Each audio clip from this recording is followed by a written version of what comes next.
Hello everyone, welcome back to our series signal line system का जो हमारा series चल रहा था उसको कंटिन्यू करते हैं। लास्ट वीडियो में हमने देख लिया था लाइन स्पेक्ट्रम क्या होता है। लाइन स्पेक्ट्रम में उसमें एक प्रॉब्लम भी सॉल्व करके बताया था।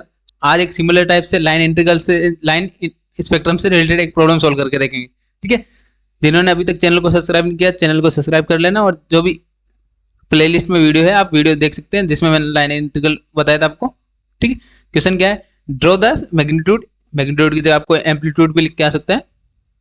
Amplitude and magnitude both are same and phase spectrum draw करना है अपने को। इक्वेशन क्या गिवन है, X T is equal to, सबसे पहले अपने को इक्वेशन गिवन है वो लिख लेते हैं।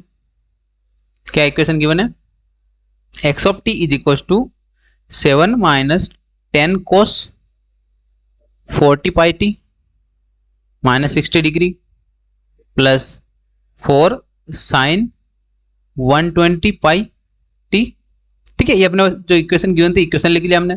देन मैंने आपको क्या बताया था, सभी टर्म्स इंडिविजुअल टर्म्स को लेना है। तो क्या क्या है अपने पास, टर्म 1 या फर्स्ट टर्म लिख लेते हैं इसको। ये क्या अपने पास, second term, second term. Then ये क्या अपने पास, थर्ड टर्म, टर्म। ठीक है, तीनों टर्म्स को अपन इंडिविजुअल सॉल्व करेंगे। इसमें फेज क्या होता है, एम्पलीट्यूड क्या होता है, वो सभी फाइंड करेंगे। ठीक है, तो सबसे पहले फर्स्ट टर्म को सॉल्विंग करते हैं। First term, first term. ठीक है, फर्स्ट टर्म में क्या है अपने पास, गिवन क्या है 7। अब 7 के साथ में अपने को कोस एंड साइन का कोई टर्म नहीं गिवन है, तो ये क्या है एम्पलीट्यूड। तो यहाँ पे एम्पलीट्यूड क्या आ जाएगा, amplitude is equal to 7 volt. Volt के फॉर्म में अपने एम्पलीट्यूड लिख देते हैं। देन फेज क्या आ जाएगा, फ्रीक्वेंसी क्या आ जाएगी, F1 is equal to 0 hertz. Then phase क्या हो जाएगा, φ1 इज इक्वल टू 0 डिग्री। क्योंकि अपने पास कोस एंड साइन का कोई भी टर्म नहीं है तो क्या हो जाएगा, phase and frequency both are 0। ठीक है, then second term, second term क्या अपने पास, सेकंड टर्म। ठीक है, सेकंड टर्म क्या अपने पास, लिख लेते पहले माइनस टेन कोस 40 pi T, 40 pi T minus 60 degree. ठीक है, तो वन बाई सोल्विंग करते हैं। सबसे पहले यहाँ पे माइनस सिंबल है, माइनस सिंबल को कैसे कन्वर्ट करना है अपने को, प्लस में बाय एडिंग 180 डिग्री। तो क्या देगा, 10 cos 40 pi T minus 60 degree plus 180 degree आपको ऐड करना है। किसके लिए, प्लस साइन करने की, एम्पलीट्यूड को प्लस में कन्वर्ट करने के लिए। देन फर्दर सिंप्लीफाई कर लेते हैं।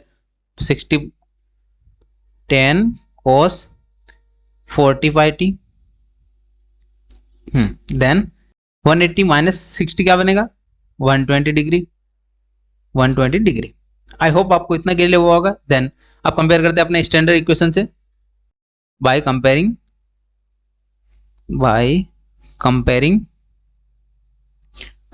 With standard equation. Standard equation क्या था अपना, स्टैंडर्ड इक्वेशन क्या अपने पास, a cos 2 pi f1 2 pi f2t, क्योंकि f1 हमारा हो चुका है, प्लस φ2। φ2 क्या है अपना, फेज। ठीक है, तो एम्पलीट्यूड क्या है अपने पास, यहाँ पे a is equal to 10 volt, 10 volt amplitude लिख दिया हमने। देन फ्रीक्वेंसी वाला टर्म कौन सा है, 2 पाई f2t। कंपेयर करते हैं, किसके साथ कंपेयर करना है अपने को, 40 पाई f2 को, सॉरी 40 पाई t के साथ में। तो कैंसिल आउट हो रहा है, कैंसिल आउट कर देते हैं। क्या कैंसिल आउट हो रहा है यहाँ पे, t कैंसिल आउट हो रहा है। देन पाई से पाई कैंसिल आउट हो रहा है। देन क्या वैल्यू मिल रहा है, 2f2 इज इक्वल टू 40। यहाँ पे f2 का वैल्यू क्या बनना, f2 is equal to 20 hertz. I hope ये आपको क्लियर होगा, ये f2 is equal to 20 hertz कैसे आया। ठीक है, सॉल्विंग करना है आपको, कंपेयर करके सॉल्व करना है, सिंप्लीफाई। ठीक है, देन φ2 क्या अपने पास, φ2 क्या अपने पास, एंगल यहाँ पे 120 डिग्री। ये क्या गया, फेज फाइंड कर लिया हमने। सेकंड टर्म हमने सोल्व कर लिया। Then third term, third term क्या है, पहले थर्ड टर्म लिख लेते हैं यहाँ पे, प्लस 4 साइन, यहाँ पे क्या है 4 साइन 120 पाई टी, ये अपने को गिवन है। देन सबसे पहले अपना रूल यही होता है, क्या होता है अपना, कोस के फॉर्म में कन्वर्ट करना। तो 4 साइन को कोस में कैसे कन्वर्ट करते हैं, कोस जो भी एंगल है, एंगल के अंदर क्या आ जाएगा 90 डिग्री माइनस करना है, माइनस 90 डिग्री। आई होप आपको ये क्लियर हुआ होगा। ये कैसे किया हमने, साइन को कन्वर्ट किया हमने कोस के फॉर्म में, क्योंकि कोस के फॉर्म में अपने सिंप्लीफाई करते हैं लाइन इंटीग्रल का वैल्यूज को, ठीक है। देन कंपेयर करते हैं by comparing with standard equation, by comparing with standard equation, standard equation क्या अपने पास a cos 2 पाई f3t, क्योंकि अपने पास थर्ड टर्म है तो थर्ड के लिए क्या हो जाएगा f3 प्लस फाई थ्री मतलब फेज, थर्ड फेज, ठीक है। कंपेयर करते हैं यहाँ पे a क्या है अपना एम्पलीट्यूड क्या मिलेगा यहाँ से 4 वोल्ट, देन 2 पाई f3t कंपेयर करते हैं, किसके साथ कंपेयर होगा 120 पाई टी। अब जो कैंसिल आउट हो रहा है फ्रीक्वेंसी का वैल्यू क्या बनेगा यहाँ से, जो भी कैंसिल आउट और कैंसिल करने के बाद f3 इक्वल टू क्या वैल्यू बन रहा है 120/2 60 हर्ट्ज। आई होप ये आपको क्लियर हुआ होगा 60 हर्ट्ज कैसे फाइंड किया हमने। देन फाई थ्री क्या है यहाँ पे एंगल -90 डिग्री। आई होप आपको ये क्लियर हुआ होगा। देन अब क्या करना, अपना जो भी अपने वैल्यूज आए वैल्यूज को अपने टेबल के फॉर्म में लिख लेते हैं, ठीक है, 1 बाय 1, जैसे अपने को ग्राफ ड्रॉ करने में सिंप्लीफाई होगा, आसानी होगी, ठीक है। तीन अपने पास टर्म है, पहले यहाँ पे लिखते हैं टर्म्स, देन यहाँ पे एम्पलीट्यूड, यहाँ पे फेज, यहाँ पे फ्रीक्वेंसी, जो भी अपनी वैल्यूज आई वैल्यू लिख देते हैं। क्या क्या लिखना है अपने को, टर्म, यहाँ पे क्या फेज, एम्पलीट्यूड और frequency, amplitude and frequency and phase, ठीक है। तो फर्स्ट टर्म क्या था अपने पास 7, फर्स्ट टर्म क्या था अपने पास कांस्टेंट टर्म था 7, देन सेकंड टर्म क्या था अपने पास -10 cos 40 pi T -60 degree, then third term क्या था हमारे पास यहाँ पे 4 sin 120 पाई टी, ठीक है। एम्पलीट्यूड क्या बनेगा यहाँ पे, यहाँ अपना 7 एम्पलीट्यूड आया था 7 वोल्ट, देन यहाँ पे कितना आया था 10 वोल्ट, यहाँ पे कितना आया था 4 वोल्ट, देन फ्रीक्वेंसी क्या आया था यहाँ पे 0 एंड फेज भी क्या आया था 0, ये हर्ट्ज में है ये डिग्री में है। देन यहाँ पे सेकंड टर्म के लिए क्या आया था फेज, फ्रीक्वेंसी आई थी 20 हर्ट्ज एंड फेज क्या आया था 120 डिग्री, देन थर्ड टर्म के लिए क्या आया था 60 हर्ट्ज, देन -90 डिग्री, ये हमने लिख दिया। देन अब क्या करना है अपने को, ग्राफ ड्रॉ करना है। ग्राफ किस किस के बीच में ड्रॉ करना है, फेज स्पेक्ट्रम या एम्पलीट्यूड स्पेक्ट्रम, दो वो करना है अपने, क्या ड्रॉ करना है एम्पलीट्यूड या आपको मैग्नीट्यूड स्पेक्ट्रम भी बोल सकते हैं आप, स्पेक्ट्रम, ठीक है।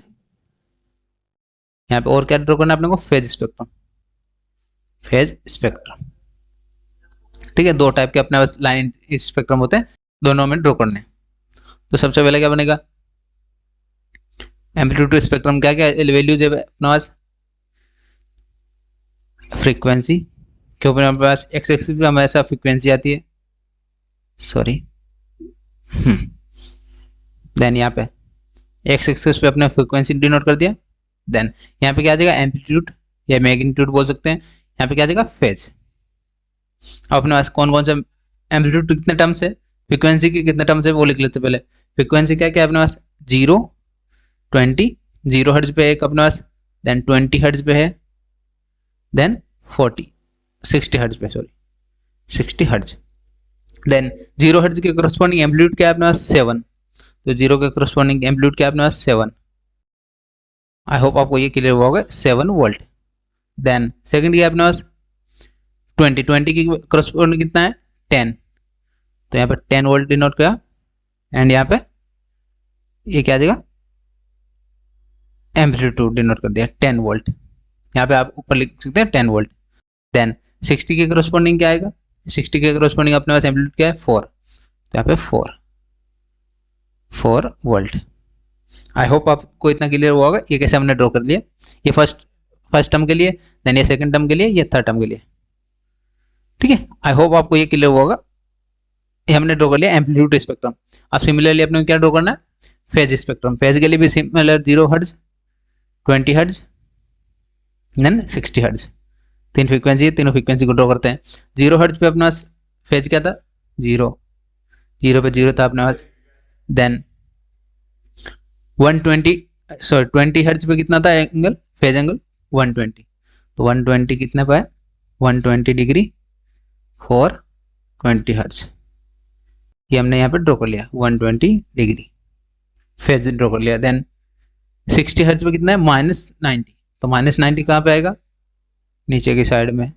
कैसे बनाएंगे, ग्राफ को नीचे किया -90, देन क्या बन गया अपने पास, -90। आई होप ये आपको क्लियर हुआ कि कैसे ड्रॉ किया हमने, ठीक है।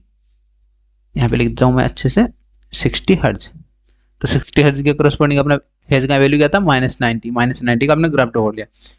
आई होप आपको ये क्लियर हुआ क्वेश्चन में क्या क्या पूछ रखा था हमने, वैसे 1 by 1 step by step solve करके बताया। और भी किसी को डाउट रह जाए तो आप कमेंट में पूछ सकते हैं मेरे से, एंड व्हाट्सएप ग्रुप पे पूछ सकते हैं। WhatsApp group and Telegram group का लिंक मिल जाएगा आपको डिस्क्रिप्शन में, एंड पिन कमेंट में भी आपको व्हाट्सएप ग्रुप का लिंक मिल जाएगा, ठीक है। पीडीएफ आपको वहीं शेयर होगी, और जिन्होंने अभी तक चैनल को सब्सक्राइब नहीं किया, चैनल को सब्सक्राइब करके रख लेना, एंड प्लेलिस्ट को विजिट करते रहना, ठीक है। मिलते हैं नेक्स्ट वीडियो में, थैंक यू फॉर वॉचिंग।